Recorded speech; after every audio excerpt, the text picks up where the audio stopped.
ایک دفعہ کا ذکر ہے کہ ایک انجینئر بلڈنگ کی 10ویں منزل پر کام کر رہا تھا۔ ایک مزدور بلڈنگ کے نیچے اپنے کام میں مصروف تھا۔ انجینئر کو مزدور سے کام تھا۔ بہت زیادہ اس کو آواز دی لیکن اس نے نہیں سنی۔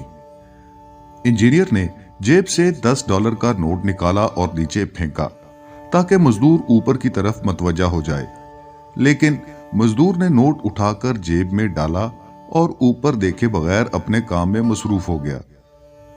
دوسری دفعہ انجینئر نے $50 کا نوٹ نکالا اور نیچے پھینکا کہ شاید اب کی بار مزدور اوپر کی طرف متوجہ ہو جائے۔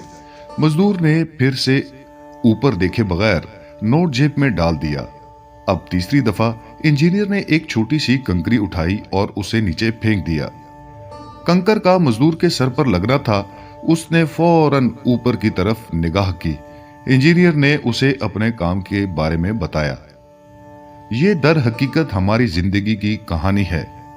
ہمارا مہربان خدا ہمیشہ ہم پر نعمتوں کی بارش کرتا ہے کہ شاید ہم سر اٹھا کر اس کا شکریہ ادا کریں، اس کی باتیں سنیں، لیکن ہم اس طرح اس کی بات نہیں سنتے۔ لیکن جو ہی کوئی چھوٹی سی مشکل پریشانی یا مصیبت ہماری زندگی میں آتی ہے، ہم فوراً اس کی ذات کی طرف متوجہ ہو جاتے ہیں۔ ہمیں صرف مشکلات میں خدا یاد آتا ہے۔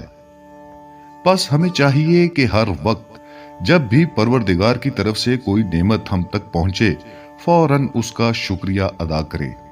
شکریہ ادا کرنے اور خدا کی بات سننے کے لیے سر پر پتھر لگنے کی ضرورت نہیں ہونی چاہیے۔ اس پیغام کو دوسروں تک پہنچائیے تاکہ اللہ کسی کی زندگی کو آپ کے ذریعے بدل دے۔